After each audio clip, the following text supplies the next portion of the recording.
Ok, það komið að bókabúðinu nema bókamúvíbúðið. Þetta er hérna spólubúðið. Þetta spólubúðið, Ekki? það mætt. En þetta úr bók. Þetta mynd sem gerð úr Ætlaðu að bók. hafa þetta bíóbúðið eða spólubúðið? Spólubúðið allan daginn. Ok. Bíóspólubúðið. Bíóspólubúðið. Já. Við þurfum að taka cover. Já. Við þurfum að búa því nýtt cover. Með bara svona bíóspólur. Ég held það sko. Ok. Þetta er alltaf fyrsti þátturinn á bíóspólubúðinu og... Já, X-bókabúðið. X-bókabúðið, þetta er collab. Já, þannig að þú veist, X-bókabúðið. ef þið fíli bókabúðið, þá munið fíla bíóspólubúðið. Já, elsku gott bíóspólubúð. En vá, það er svo mikið að myndir sem getur tekið fyrir. En þessi sérstaklega, þetta er ógeðslega góð leið til þess að gránda inn í nýjan lið hjá okkur í áskriftinni. Út af því að við tókum alltaf þessa bók fyrir í bókabúðinu og bókin var svo bíómynd. Já. Sem við erum búin að dreyma fyrir. Það er ár síðan eða ekki? Jú. Sem við postum þættinum. Já, við postum þættinum, búin að hlusta á hann hérna. 17. september. Ó, á afmælinu okkar? Já, 2023. What? Vá, styrla. Galið? Já. Gerðu þau ekki tilefni afmælis? Ég man það ekki. Bara bókabúðið. Já, þetta er næs. En þú veist. Fyrir okkur sem elska the books. Já, en loksins var það bók sem við lásum að bíómynd.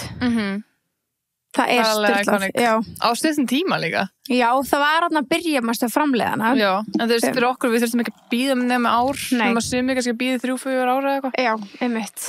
En það er svo mikið að tala með þessa bók. Bíómynd. Það er allt í kaosi. Það er allt í kaosi. Hvað er að gerast? Þetta er bara að vera spærala í verra dæmi, sko. Ég veit það. Ok, og ég veit að við vorum að tala í síðasta þetta sem við gáum út, hann að opna þættinum okkar. Taxi Cab Theory. Og aðeins komum við inn á þetta og vorum að segja frá því að við ætlum að tala um þetta inn í áskrift. Og ég var að segja að ég er með eitthvað svona skoðun sem að er ekkert eitthvað gett vinsæl.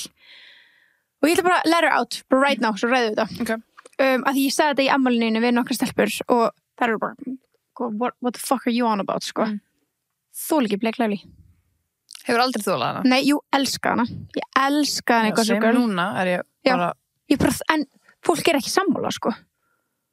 Eina sem ég sé fóru page-inu mínu er bara, hún er... Það tók ég eftir, þú byrjast að senda mér þetta allt bara í gær og í dag, af því við sem vorum að fara að taka þetta upp í dag. Já. Ég bara, ok, hún er á þessu for you page. Ég var þá ekki inn í þessu umræðu, sko. Nei, þú varst ekki með, ekki afmælinu. Okay. En ég var að tala með stelpur. Ég er svo sammálaður, sko. Nei, bara get hann ekki. Get hann ekki í tengslum við þetta. Einmitt. Elska hann í Gossip Girl. Elska hann í mörgum bara myndum, en hún er bara alltaf Serena í öllum spólum. Hún er bara giving me svo mikið Mean Girl. Já. Svo ógeðslega frek. Veistu hver er besta vinkonuna líka? Já, Taylor fucking Swift. Já, says a lot. Þú veist, bara... Sorry, Swifties. Nei, þú veist, þetta er ógeðslega sorglegt því ég elskaði Blake Lively, ég elskaði þau sem hjón og eitthvað. Ég líka, og mér finnst það mest sorglega því ég elska Ryan Reynolds. En núna er ég bara, it's giving me the ick lífsmins. Og þetta er eiginlega fyrir mér Deadpool líka. Já, trúi því. Og ég er a big fan. Já. Þannig ég er bara svona, nei, stopp. Og bara þau tvö, hvað er að gerast? Þau eru, við erum að sjá inn í eitthvað Illuminati-dæmi eða eitthvað, sko. Sorry, ég sagði orðið, mér hef ekki segið orð. Oh my god. Þáttur munur örugglega eyðast. Nei, we can do this. Við bara segjum það ekki aftur. Nei, sorry. Sorry, the higher gods of Hollywood. Já. Nei, já, ok, ég er ánað að þú sért á sama, að því, sko, for you page mitt er ekki svona. Það er eina sem ég sé, sko. Já, nei, sko, for you page mitt er allt er enn svo þess. En ég var ekki komið eins og þú veist að senda mér, eitthvað svona, hvað fólk er að tala Blake og svona gera grína henni. Ok, það er fólk að núti sem líður eins og ég. Ég generally held því smá stund, ég bara, am I the only one who's seeing through this? Nei, sko, bara, fyrsta lagi, mér leist ekkert á spóluna, eiginlega. Ok, við sögum það náttúrulega frá blá byrjun, sko. Þegar við horfum á hana? Nei, þegar við vorum að tala kastið. Af því þegar við tókum upp bókabæði, þá var það að byrja framleiðsla á bíómyndinni. Svo var ekki writer strike sem að stoppaði framleiðsluna og við heldum ok, þau hafa hætt við eða eitthvað er off eða eitthvað. Það var greinilega eitthvað mikið off. Þessi þáttur er í áskrift. Ef þú vilt heyra restina af þættinum getur þú farið inn á teboði.is og orðið áskriftar besti.